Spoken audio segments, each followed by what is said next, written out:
ಎಲ್ಲರೂ ಸಹ ಸ್ಟೇಜ್ಗೆ ಹೋಗೋದು ಸಹಜ. ಇವರು ನಮ್ಮ ಯಕ್ಷಿ ಪ್ರೈಸ್ ಇಸ್ಕೊಂಡು ಫಸ್ಟ್ ಪ್ರೈಸ್ ಬಂದಿದ್ದಾರೆ. ಅವ್ರ ದೇವಸ್ಥಾನದ ಪ್ರತಿನಿಧಿಯವರು ದೇವಸ್ಥಾನಕ್ಕೋಸ್ಕರ ಬನ್ನಿ ಪ್ರೈಸ್ ತಗೊಂಡಿ ಅಂತ ಹೋದ್ರೆ ಅಲ್ಲಿ ಬಾರ ಅಬ್ಬರಿಸಿ ಜನಗಳಿರ್ತಾರೆ ಸ್ಟೇಜ್ ಮೇಲೆ. ಆ ಪಿಸಿನು ಡಿವೈಎಸ್ಪಿ ಜನಗಳನ್ನ ಖಾಲಿ ಮಾಡೋ ಒಂದು ಭರಾಟೆಯಲ್ಲಿ ಇವ್ರಿಗೆ ಆಚೆ ಬನ್ನಿ ಅಂತೇಳಿ ಹೇಳ್ಕೊಂಡ್ ಬರ್ತಾರೆ ಸ್ಟೇಜ್. ಫಸ್ಟ್ ಪ್ರೈಸ್ ಬಂದಿರೋರನ್ನ ಎಳ್ಕೊಂಡ್ ಬರೋದು. ಅಲ್ಲಿ ಯಾರೂ ಪ್ರೈಸ್ ಇಲ್ದಿರೋರು ಅಲ್ಲಿ 106 ಜನ ಇದ್ರು, ಅವ್ರನ್ನ ಎಳಿಲಿಲ್ಲ. ಫಸ್ಟ್ ಪ್ರೈಸ್ ಬಂದಿರೋರು ಎಳ್ಕೊಂಡ್ ಬರೋವಾಗ ಡಿವೈಎಸ್ಪಿ ಗ್ರೀನ್ ಇದು ಹಾಕಿರ್ತಾರೆ. ಆ ಗ್ರೀನ್ ಒಂದು ಹಾಕ್ಸ್ಕೊಂಡು ಹಾಕ್ತಾರೆ, ಗ್ರೀನ್ ಟ್ರಾಫಿಕ್. ಇವ್ರೇನಾಗಿದೆ, ಆ ಪಿಸಿ ಎಳೆಯುವಾಗ ಅವ್ರಿಗೆ ಗೊತ್ತಿಲ್ಲ, ಹಿಂದೆ ಸ್ಟೇಜ್ ಎಂಡಾಗಿ ಕೆಳಗಡೆ ಬೀಳ್ತಾರೆ. ಪಿಸಿ ಫಸ್ಟ್ ಪಿಸಿ ಇವ್ರು ಹೇಳ್ಕೊಂತಾರೆ. ಪಿಎಸ್ಐ ಇವ್ರು ಕತ್ತಿನ ಪಟ್ಟಿ ಇಟ್ಕೊಂಡಿರ್ತಾನೆ. ನಿಮ್ಗೆ ವಿಡಿಯೋ ತೋರಿಸ್ತೀನಿ. ಈ ಅಪ್ಪ ಡಿಸಿಪಿ ಇಟ್ಕೊಂಡು ತವಾರಂತ ಡಿವೈಎಸ್ಪಿ ಬಿದ್ದು ಅದು ಯಾವ್ದೋ ಪಾಟ್ ಮೇಲೆ ಬಿದ್ದು ತಲೆಗೆ. ಅದನ್ನ ಏನಂತ ಬಿಂಬಿಸಿದ್ರು ಅಂದ್ರೆ, ವಕೀಲರು ಹೋಗಿ ಡಿವೈಎಸ್ಪಿ ಹೊಡೆದ್ರು ಅಂತ ಕರ್ನಾಟಕ ಇಡೀ ರಾಜ್ಯದಲ್ಲಿ ಇವರು ಪೊಲೀಸರು ಅವ್ರ ವರ್ತಮಾನನ ಅವರು ಮಾಧ್ಯಮಕ್ಕೆ ರವಾನಿಸಿದ್ರು.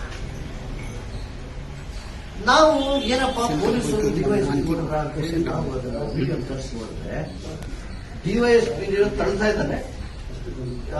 ಈ ಕಡೆ ಇಬ್ರು ಹಿಡ್ಕೊಂಡಿದ್ದಾರೆ ಇವ್ರನ್ನ. ಅವರು ಬಿದ್ರು, ಪಿಎಸ್ಐ ಬಿದ್ದ. ಪಿಎಸ್ಐ ಇವನು ಹೇಳ್ಕೊಂಡ್ರು ಬೀಳ್ತಾ. ಈಗಪ್ಪ ಡಿವೈಎಸ್ಪಿ ತಗೊಂಡಿದ್ದ. ಡಿವೈಎಸ್ಪಿ ಇವ್ರು ಇದು ಹೊಡೆಯೋದು ಅಂತ ಹೇಳ್ತಾರೆ. ಅಟ್ಲೀಸ್ಟ್ ಡಿವೈಎಸ್ಪಿ ಹೇಳಿದ್ದಾರೆ, ನನಗೆ ಬಿದ್ದೆ ಅಂತ ಹೇಳಿದ್ದಾರೆ. ಆದ್ರೆ ಫಸ್ಟ್ ಪ್ರೈಸ್ ಅವನಿಗೆ ಮಾತಾಡೋದು, ಏಯ್ ವಿಡಿಯೋ ಯಾಕೋ ಇದೆಯಾ ಮೇಲೆ, ಇಲ್ಲ ನಾನು ಪ್ರೈಸ್ ತಗೊಳೋದಕ್ಕೆ ಬಂದಿದ್ದೀನಿ ಅಂದ್ರೆ 2 ಬಿಟ್ಟು ಎಳ್ಕೊಂಡ್ಬಂದು.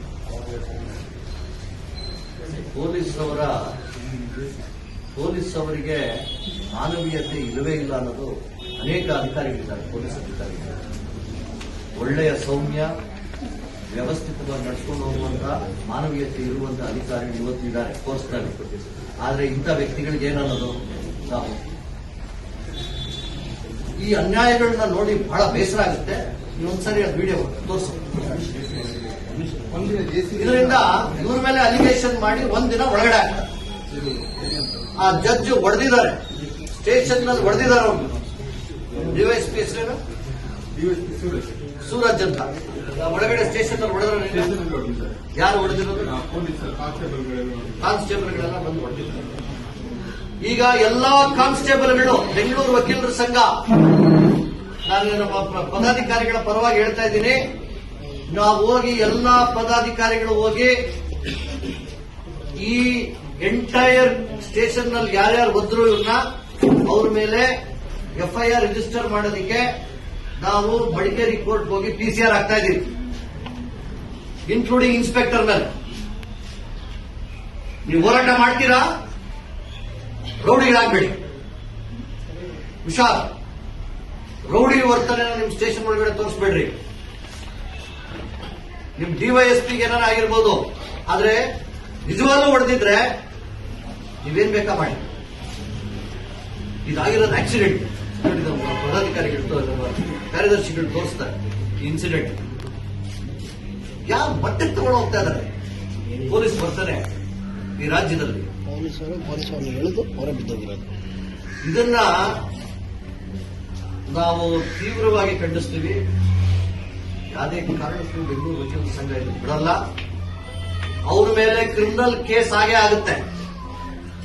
ಅವರು ಬಂದು ಟ್ರಯಲ್ ಫೇಸ್ ಮಾಡಿ. ಕಾನೂನಿನಲ್ಲಿ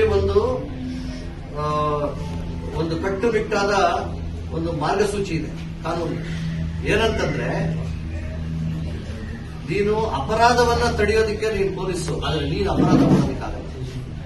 ನೀನು ಅಪರಾಧ ಮಾಡೋದಕ್ಕೆ ನೀನು ಸಾಮರ್ಥ್ಯ ಇದೆ ಅಂತ ಮಾಡಿದ್ರೆ ನೀನು ತಪ್ಪಿತಸ್ಥಾಗ್ತೀಯ. ನೀನು ಬಂದು ಕಾನೂನು ಕಟ್ಟಲೆ ಮೇಲೆ ನಿಲ್ಬೇಕಾಗತ್ತೆ. ನಿಂತು ತೋರಿಸ್ತೀವಿ. ಇಂಥವ್ರಿಗೆ ನೀನು ಸಾಮಾನ್ಯ ವ್ಯಕ್ತಿ, ನಿನ್ ಡ್ರೆಸ್ನಲ್ಲೂ ನೀನು ಸಾಮಾನ್ಯ ವ್ಯಕ್ತಿ. ಅದು ಇರೋದು ಅಪರಾಧವನ್ನು ನಿಲ್ಸೋದಕ್ಕೆ, ಅಪರಾಧವನ್ನು ಮಾಡೋದಕ್ಕಲ್ಲ. ಆದ್ರಿಂದ ಯಾವುದೇ ಉನ್ನತ ವ್ಯಕ್ತಿ ಆಗ್ಲಿ, ಕರ್ನಾಟಕದಲ್ಲಿ ಯಾರೇ ಸಾಮಾನ್ಯ ಮನುಷ್ಯನಿಗಾಗ್ಲಿ, ವಕೀಲರಿಗಾಗ್ಲಿ ಏನೇ ತೊಂದರೆ ಆಗ್ಲಿ, ಪೊಲೀಸರು ಕಾನೂನನ್ನ ಕೈ ಹಿಡಿದ್ರೆ ಬೆಂಗಳೂರು ವಕೀಲರ ಸಂಘ ಬಂದು ಅವ್ರಿಗೆ ರಕ್ಷಣೆಯನ್ನು ಕೊಡುತ್ತೆ. ಹಾಗೂ ನಾವು ನಿಮ್ಮನ್ನ ಅಪರಾಧಿಗಳನ್ನ ಮಾಡ್ತೀವಿ, ಸಾಕ್ಷ್ಯಾಧಾರಗಳಿವೆ, ಖಂಡಿತವಾಗ್ಲೂ ಮಾಡ್ತೀವಿ. ಆದ್ರಿಂದ ಸ್ನೇಹಿತರೆ, ನಮ್ಮ ಕಮಲ್ ಪಾರ್ಕ್ ಸ್ಟೇಷನ್ನಲ್ಲಿ ಒಬ್ಬ ವ್ಯಕ್ತಿ ದೀಪಕ್ ಅಂತ ಲಾಯರ್ಗೆ ಹಿಂದೆ ಬಹಳಷ್ಟು ಹೊಡೆದ್ರು. ಅದನ್ನ ನಾವು ಪ್ರಶ್ನೆ ಮಾಡಿ PCR ಹೋಗಿ ಹಾಕಿದ್ವಿ. ರಾತ್ರಿ ಎಲ್ಲ ಹೊಡೆದ್ರು. ಪೊಲೀಸರು ಕಾಲಿಗೆ ಬೀಳೋ ಮಾಡಿ ಬೆಂಗಳೂರು ವಕೀಲರ ಸಂಘ ಹೇಳಿದ್ರು, ಅವ್ರನ್ನ ಸಸ್ಪೆಂಡ್ ಮಾಡೋವರೆಗೂ ನಾವು ಕೂಡ ಮಾಡಲ್ಲ ಅಂತ 1000 ಜನ ಹೊರಗೆ ವಕೀಲ ಸ್ಟೇಷನ್ಗೆ ಹೋಗೋಷ್ಟಕ್ಕೆ ಸಸ್ಪೆಂಡ್. ಆದ್ರಿಂದ ಇವತ್ತು ಪ್ರತಿಭಟನೆ ಮಾಡದೇ ಇದ್ರೆ ಏನೂ ಸಿಗಲ್ಲ, ಹೋರಾಟಕ್ಕೆ ಇಳಿದೇ ಇದ್ರೆ ಏನೂ ಸಿಗಲ್ಲ. ಇಂಥ ಅನಿವಾರ್ಯ